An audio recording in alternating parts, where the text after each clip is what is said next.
La pensión universal y el incremento en los próximos años tiene tintes electoreros, es la pregunta que hoy le formulamos. Si no, el presidente tiene derecho a anunciarlo cuando quiera, o cualquier otra de las respuestas que usted pudiera tener para la pregunta será siempre bienvenida y la recibiremos en nuestros puntos de contacto. Vamos a recibir a nuestros invitados. La voz de los protagonistas, en Contextos. Ay, perdónenme, es que voy a estornudar, gracias. Recibimos a Pati Tobías de PC29, a Jorge Espejel de Redes Poder, para que nos platiquen sobre la presentación de Satélite Político que precisamente les estará ocupando en unos cuantos minutos más. Y esta es una presentación que tiene que ver con el trabajo legislativo. Entonces, me da muchísimo gusto que estén aquí con nosotros, Pati y Jorge. Qué bueno que los podemos tener acá para que nos hablen de lo que es Satélite Político. ¿Cómo se vincula Redes Poder con PC29 en relación a este trabajo, Pati? Sí, mira, el estudio se hace en colaboración con redes Poder, ¿sí? Y bueno, coincidimos en la intención, ¿sí?, de informar a la ciudadanía acerca del quehacer en el Congreso, de las obligaciones de los legisladores, de las diputadas y los diputados, el costo que nos involucra a los ciudadanos, el funcionamiento de las legislaturas, qué tanto cumplen los legisladores en sus obligaciones, ¿sí? Uh-huh. De qué manera lo hacen, y nos vinculamos en ese sentido, ¿sí? De colaborar en este estudio para informar a la ciudadanía. Nosotros pensamos que este ejercicio es fundamental, Marcé. La ciudadanía cada vez tenemos que ganar más protagonismo en estas actividades de seguimiento a la función pública, ¿sí? Uh-huh. De investigar toda esta actividad que tiene que ser de la ciudadanía, de darle seguimiento a los servidores públicos, tiene que generar en los ciudadanos propuestas, exigencias, fiscalización, el seguimiento de lo que es la función pública para lograr finalmente, a través de un actuar de la ciudadanía más activo, pues recomponer todo lo que es la función pública, algo tan ansiado en los ciudadanos. Claro, por ¿sí? supuesto. Jorge, estamos totalmente de acuerdo en que hay mucha ignorancia en torno a las responsabilidades y en torno a las consecuencias de las acciones y decisiones, sobre todo de nuestros legisladores. Justo en este momento donde, por ejemplo, en Durango se renueva Congreso local, se eligen diputados federales, aquí en Coahuila se eligen diputados federales, ¿por qué es trascendente? ¿Por qué es importante evaluar y saber qué hacen y qué dejan de hacer en aras de nuestro propio presente y futuro de cada uno de nosotros como ciudadanos? Sí es muy importante, y voy a aprovechar para mandarle un saludo al profesor Picasso que nos enseñó esta lección. O sea, los diputadas solo tienen 3 obligaciones puntuales: legislar, fiscalizar y representar. Son los únicos que pueden llegar a tomar los temas del ciudadano común y subirlos para que haya una posibilidad de incidir, ¿no? Entonces, desde ese sentido es muy importante. Y también, a su vez, es la labor como más escondida que hay dentro de la función pública, porque de pronto son muchos. O sea, a nivel federal son 500 y a nivel local son 25, y normalmente ni siquiera sabemos quién es quién, ¿no? Ni siquiera sabemos cuánto ganan. O sea, por ejemplo, el costo anual bruto de un diputado en sueldo es 1,094,000 pesos, un diputado local. Pero a eso hay que sumarle, cada reunión de comisión, nada más por ir, son 1,800 pesos por checar asistencia. Hubo una diputada que fue a 167 reuniones de comisión. Entonces son 167 por 1,800, más su sueldo, más las sesiones que haya ido de diputaciones permanente, que también se pagan de a 1,800 pesos por sesión. Entonces, más si son presidentes o no de exacto, comisiones. Por eso vemos que nuestro Congreso nos cuesta más de 400 millones de pesos anuales, pero para solventar nómina y servicios generales y nada más. Y asesores y todo eso que se pagan. Entonces, claro que es relevante para el quehacer ciudadano, y claro que da coraje cuando ves los temas que están legislando, cuando ves que no dejan de lado el tema de la megadeuda, por ejemplo, que todos seguimos teniendo memoria en ese sentido, cuando dejan de lado el tema de los colectivos de desaparecidos, cuando dejan de lado las malas prácticas de empresas que te despiden en diciembre y te vuelven a contratar en enero, que te dan de alta con los mínimos y nadie lo regula, ¿no? Todo ese tipo de cosas que sí tienen interés ciudadano, no las estamos viendo reflejadas en el trabajo legislativo. Y la otra parte es que está la división de poderes, ¿no? El legislativo, digamos que viene a equilibrar para que el ejecutivo no tenga todo el control. Pero en Coahuila lo que vemos es que normalmente el ejecutivo también legisla.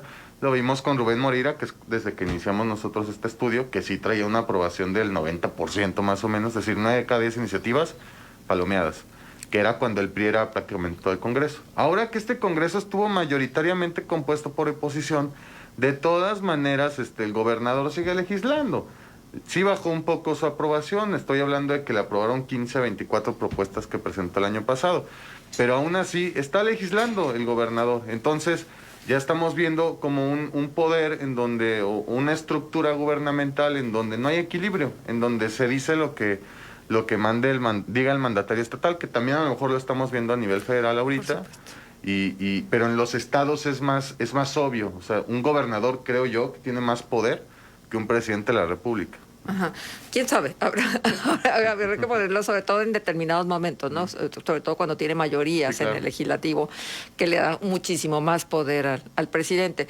Pero tienes toda la razón, luego se esconde, luego tal vez no sean los temas prioritarios, porque nos gana lo que está pasando en el país, porque nos gana lo que está pasando en los municipios, y entonces vamos relegando un poco este aspecto de los legisladores y no le damos la altura que merece el trabajo legislativo nosotros los ciudadanos. ¿Por qué? Porque si realmente la tuviera para nosotros, seríamos más cautos, más observadores, más rigurosos en el juicio que hiciéramos en relación al actuar de los diputados locales. Bueno, en la presentación del satélite, ¿qué datos, qué números arroja esta revisión? ¿Cuál es la metodología, Jorge, que yo creo que podemos empezar por ahí? Sí, bueno, lo que les explicaba es que nosotros, el equipo de Redes Poder, Gerardo Pineda y yo, y PC29, lo que pensamos es que solamente podíamos evaluar de manera cuantitativa como el trabajo. No es más difícil ver si esta iniciativa es buena o mala, y luego son tantas que se volvería prácticamente imposible hacer el estudio, ¿no? Entonces porque hay ahí metido el subjetivismo, sí, ¿no? Depende de... A lo mejor para mí puede ser buena, para ti sí, mala. Entonces lo que pensamos es, ¿qué podemos medir? Entonces medimos asistencias a sesiones de pleno, que es cuando van todos, digamos, asistencias a sesiones de comisión, que van diferentes, no tienen que ir todos necesariamente, o sea, no cualquier diputado tiene que ir a las más sesiones. Nada más los integrantes precisamente de la comisión que sesiona. Sí, iniciativas presentadas, decretos logrados, es decir, de esas iniciativas cuántas te aprobaron, y puntos de acuerdo, que es lo que más hacen, ¿no? Que se suben a la tribuna y punto de acuerdo presentado por proyecto de tal, en donde exige a la federación que la gasolina cueste menos, ¿no? Por decir algo, que sí los hay. Sí, ¿no? Es un posicionamiento, pero casi no tiene relevancia porque es una opinión, una propuesta y se acabó. O determinar este día como el día del legislador. Exacto. Por ejemplo. Alguna vez nos topamos con una de... proponemos que el salario por sueldo, sí, cambiar el concepto. No, bueno. Sí. Alguna vez nos topamos una de que proponemos que el día tal de noviembre se declare Día del Enano, cosas así. Sí. O sea, sí hay cosas así. Bueno, también, como lo acabamos de decir también en el Congreso Federal, donde es el Día del Inmigrante Coreano. Sí. Ándale. Hay temas así. Entonces ya a partir de que sacamos... Muy relevantes. Ya a partir de que sacamos esos datos, sacamos un promedio a través de reglas de 3 para sacar una calificación final, ¿no? Y ya también hacemos otras cruces como iniciativas por partido político, iniciativas por diputado, y de esa manera tratamos de generar ya como los resultados finales para determinar de manera cuantitativa quién fue más participativo y, en contraparte, pues quién fue como más flojo, ¿no? Claro, y entonces los resultados son de la pasada legislatura, supongo. De la que recién terminó. Sí, es un análisis del último año de la 61ª legislatura que terminó ahora en diciembre más. Sí, ahí tenemos nosotros, por ejemplo, que Zulma Guerrero, ella es del UDC, de la Unión Democrática, fue la persona que, sumando todas sus calificaciones y promediando, fue la persona que tuvo más alta calificación. O sea que fue muy puntual, muy cumplida, muy responsable. Sí, que eso no significa, por ejemplo, hay una diputada del PAN que se llama ya no es diputada, Gabriela Garza, que ella de efectividad tuvo 100%, sí, pero tuvo 100% porque presentó una iniciativa en todo el año. Una iniciativa en todo el año. Una. Y se le aprobó. Y se le aprobó. Y es un 100% en iniciativa. Bueno, entonces es bien relativo, ¿verdad? Sí. Por eso mejor hacemos el cruce con Ya. Sí. varias, porque si no, Sí. ella saldría como la mejor, ¿no? Ya entiendo. Sí. Hay, por ejemplo, otros diputados que son, por ejemplo, del PRI. Del PRI está, por ejemplo, Jesús Berino Granados, es del PRI, y Gabriela Garza, del PAN también, que prácticamente pasaron desapercibidos, Ajá. porque no hubo productividad en ellos en términos de iniciativas, Y faltaban. faltas, Sí, etcétera, ¿sí? Entonces cumplían con asistir a las reuniones, pero sin mayores intervenciones ni propuestas, ¿sí? Ajá. Este señor de Berino del PRI y Gabriela Garza del PAN fueron los peor calificados, ¿sí? De que hecho, pasaron prácticamente inadvertidos. Sí. A partir de eso que detectamos que si hay diputados y diputadas que dices, oye, estás ganando bien, de perdido aparenta que vas a trabajar, que haces algo, ¿no? Entonces, sí estamos como proponiendo pues que se impulse una ley que obligue a las y los legisladores a cumplir con una cuota de trabajo que aborde sus 13 obligaciones principales, ¿no? Que es la que decía, representar, fiscalizar y legislar. O sea, la parte de fiscalización de pronto sí es como absurda, porque, no sé, algún diputado de Morena o panista o UDC dice, queremos llamar a comparecer al secretario de Finanzas por este tema que no nos quedó claro. Y pues toda la otra bancada del PRI o PRD o los demás que están como alineados al Ejecutivo dicen, no puede. Ajá. Entonces ya nomás cumplen con el ejercicio de fiscalización que te dice la ley, que es 1 por año, ¿no? Ajá. O de pronto también, otra conclusión que sacamos es que el papel de la oposición 2020 fue sí. paupérrimo y se vio en la urna, ¿no? Sí. Tuvieron mayoría y pues no Pues es generaron que, ningún mira, contrapeso. a El ver, descontento los castigó. A ver, déjenme decirles esto. A ver, la oposición en el Congreso de Coahuila nunca fue mayoría.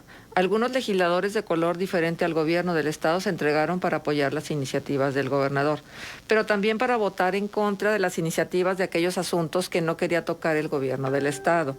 En la legislatura pasada, el PAN presentó más de 15 exhortos, puntos de acuerdo y señalamientos para el tema de la megadeuda.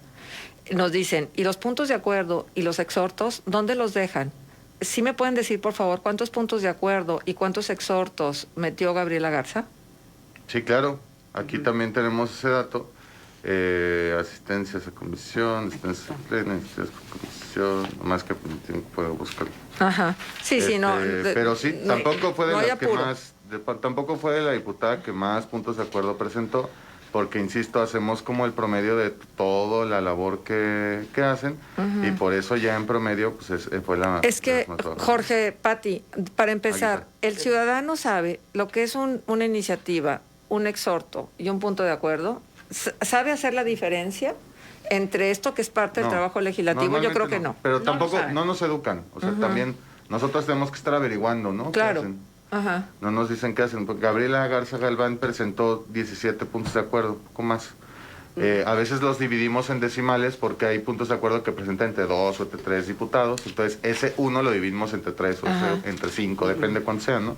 Entonces, tiene un decimal, 17.6 más o menos. ¿Y cuál es el puntos de acuerdo. promedio que tienen Es como los... 16. Pues quien más presentó puntos de acuerdo es Emilio de Hoyos, que se fue ya casi hasta 44 Ajá. puntos de acuerdo, que es de UDC, que fue el presidente el último año del Pero Congreso. entonces el promedio, Gabriela andaría en el promedio. Anda en puntos de acuerdo, Ajá. más o menos en el promedio. En iniciativa así, pues, inadvertida. Ajá. En decretos, evidentemente, también. Y en asistencias está también en el promedio. Esta legislatura sí llamó la atención de que no fueron tan faltistas como en otros años. Más o menos el promedio de asistencia sí fue como el 90%. Ajá. Entonces, en ese Fueron sentido... virtuales, Marci. y las sesiones fueron virtuales. Ya estaba más difícil faltar, ¿no? Entonces, yo creo que es bien importante puntualizar. Este es un reporte cuantitativo, Sí. no cualitativo, Exacto. porque acá nos están diciendo, ¿tienen idea de que las participaciones federales se entregan puntualmente a los municipios por el trabajo de Gabriela Garza? ¿Tienen idea que se señalaron la reducción de la tasa TIE en el costo de los intereses de la deuda por parte de Gabriela Garza? Bueno, pero entonces aquí hacemos una diferencia. Este es un reporte cuantitativo, Cuantitativo. no cualitativo. Sí, no nos ponemos a leer como cada punto de acuerdo que presentó Exacto, Gabriela Garza sí. para ver si lo hizo bien o mal, y tampoco Sí. es nada personal, ni siquiera la conocemos, ¿no? Entiendo que a lo mejor esta persona que está comentando sí Sí. la conoce, ¿no? Ajá. Y ojalá haya hecho algo bueno, digo, ella le fue bien en 3 años, entonces ojalá haya hecho algo bueno por la ciudadanía coahuilense y era plurinominal ella, entonces pues Ajá, en general por a quien representaba, ¿no? Pero Claro. sí hay patrones de pronto que decimos no está bien, y de pronto también el Congreso local funge como trampolín para otras cosas. Ajá. O sea, en esta nueva legislatura que todavía no medimos, lo primero que nos llamó la atención, que seguramente lo vamos a mencionar el año que entra, es que hago campaña, gano, pasan 5 días, licencia y me voy. Me voy.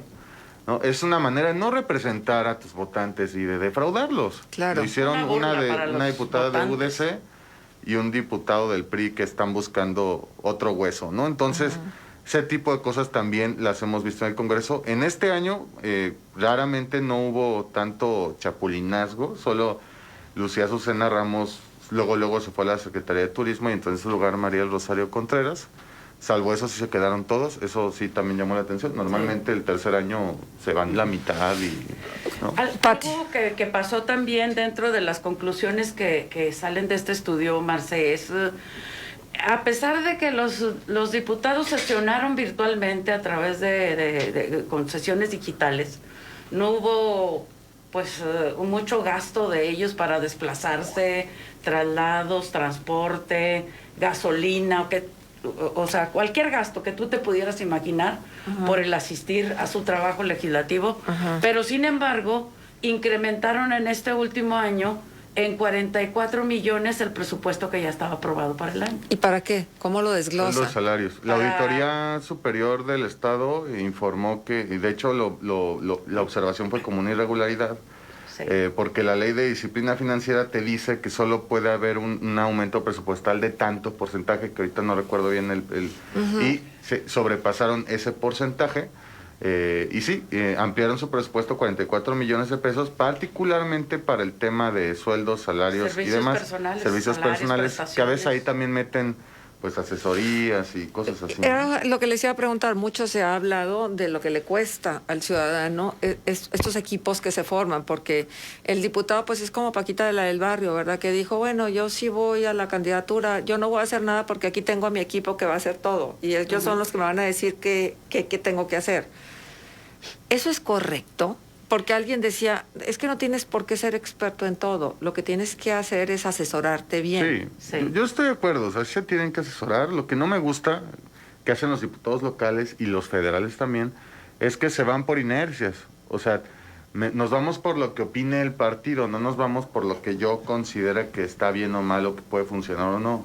Simplemente va la propuesta a través de la bancada o viene bajada del Ejecutivo y todos decimos que sí, todos decimos Pero que ¿cómo no. rompes eso Entonces- si la diputación se la debes al partido? Porque el partido fue el que te sugirió de candidato, fue el que te puso ahí. Sí, claro, pero también tenemos que tomar en cuenta, bueno, yo desde el punto de vista idealista y totalmente iluso, pues que tenemos que legislar y que trabajar en pro de las principales necesidades de la población, no en pro de las principales necesidades del partido, ¿no? Y de pronto sí vemos que se legisla y se trabaja, y no nomás en Coahuila, insisto, en todo el país, por la agenda del partido. A lo mejor el partido puede creer que es la agenda ideal como para tener un avance, pero a lo mejor también puede ser la agenda ideal para posicionarte de cara a próximas elecciones, nada más. Ajá. Pati, a ver, ¿qué pudieron haber hecho los diputados de la pasada legislatura en el tema de la megadeuda que no hicieron? Mira, debieron de haber estado más enfáticos en que se haga una investigación profunda, una fiscalización, una responsabilidad hacia los verdaderos partícipes y culpables de la contratación de esta megadeuda. Algo que pudieron haber hecho este año pasado y que yo confieso nos pasó algo de noche, porque estuvimos revisando todo el trabajo legislativo en el mes de diciembre y no publicaban sus trabajos legislativos hasta que ya vimos aprobado el presupuesto para este año, y aprobaron un presupuesto en donde solo se le pagan de amortización a la deuda 73 millones, cuando que el año pasado, por presiones de PC29 de organismos, nos quejamos acerca de 53, algo así que habían programado en el presupuesto, y que dijimos, pues esto es irrisorio, ¿verdad? Porque se pagan más de 2.000 o 2.500 millones de intereses, y de amortización pues nada. Entonces logramos con esta presión, pero antes de que se aprobara el presupuesto, a que le subieran. Fueron como 277 millones aproximadamente lo que se le autorizó finalmente para amortización de la deuda. Y este año se nos fue de noche porque no vimos la publicación de todo lo que estaban haciendo en diciembre, y aprobaron el presupuesto y solo dieron 73 millones otra vez, una cantidad ínfima que... O sea que tienes que estar no ahí soluciona. pendiente para que se hagan las cosas. Exacto. ¿O cómo? Y tienes O que sea, pronunciarte, o sea, tienes importante pronunciarte, o sea, lo que vimos de pronto, y eso ya es una percepción meramente personal, no tanto el estudio, es que todo el 2000, toda la legislatura pasada, vimos que, entendemos, fue un personaje importante quien era el líder del PAN en el Congreso, y siempre de la mano del gobernador, incluso inaugurando cosas, ¿no? Lo cual es raro. Y ahorita que ya, como se desprendió de eso, ya está muy crítico otra vez. Entonces, ese tipo de cosas sí, yo creo que sí confunden un poco a la gente, y no dejan muy a gusto, ¿no? Y ya en el tema de la megadeuda como tal, por ejemplo, se ha propuesto 1000 veces hacer una comisión especial de atención a la megadeuda, y normalmente dicen que no. Se ha propuesto como, oye, voy a hablar con los bancos porque este trato sí está raro, o sea, tenemos 10 años pagando 4,000 millones de pesos por concepto de deuda, es decir, 40,000 millones de pesos, y no le hemos bajado un peso, al contrario, ya es más deuda hoy que cuando se destapó, ¿no? Entonces, son cosas que sí faltan que revisen. Hay documentos que todavía continúan sin desclasificarse, entiendo que se desclasificaron algunos hace como un año, pero no todos. Y bueno, así como eso hay otros temas que merecerían atención, ¿no? Y que todavía no lo vemos. pero los legisladores tienen el deber de incidir en ese tipo de cosas, Marce. En emitir esos acuerdos, esas iniciativas para desclasificar documentos, y que verdaderamente se llegue al meollo de lo que fue la megadeuda, cómo se contrató, quiénes fueron los responsables, y que pues sea vinculante todo este trabajo, que llegue a fiscalía y a investigaciones. Pati, pero ya hay claridad de cómo se contrató, ¿no? Bueno, aquí o más... sea, ya se sabe, hay muchos datos que ya se sabe. Lo que pasa es que sabemos, pero no se procede. No se procede. Entonces Exacto. ahí hay es el tema de impunidad, ¿no? un abismo es una tremendo. Sí, y dice, bueno, yo no estoy muy de acuerdo con lo que están diciendo, en función de que si no evalúan la calidad del trabajo, entonces eso no es un trabajo completo. Los temas que se trataron, y esto nos lo está diciendo alguien que fue asesor de un legislador en el Congreso local, los temas que se trataron fueron temas propios, sin la necesidad de la anuencia del partido. ¿Tienen idea los invitados cuánto se redujo el costo de deuda por la baja en la tasa TIE? En el tema de la megadeuda me parece que no tienen mucha información. No nada más los diputados necesitan asesores, también personas como quienes están compartiendo contigo en el programa. Bueno, se están haciendo las cosas como se pueden, pero se están haciendo. Sí. El problema es que no se hagan. Por ejemplo, es. en cuestión de temas, ya rápido, sí, eso es lo que contamos, como para tratar de ver cómo está la agenda, es que normalmente una iniciativa se turna a tal comisión, ¿no? Para discutir. Sí. Entonces, a través de eso, pues sí, normalmente sí, Gobernación, Puntos Constitucionales y Justicia, que es una de la comisión como más importante, se lleva la mayoría, ¿no?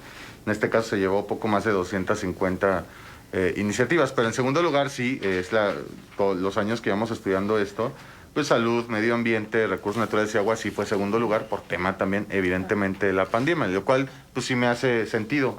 Ahí sí dije, aquí hay congruencia. Claro. Se están metiendo al tema sanitario, ¿no? Se nos va el tiempo, y la verdad es que en cuestión de segundos me podrían decir cuál es el propósito de satélite, y si van a estar replicando el formato de investigación para ofrecernos estos números.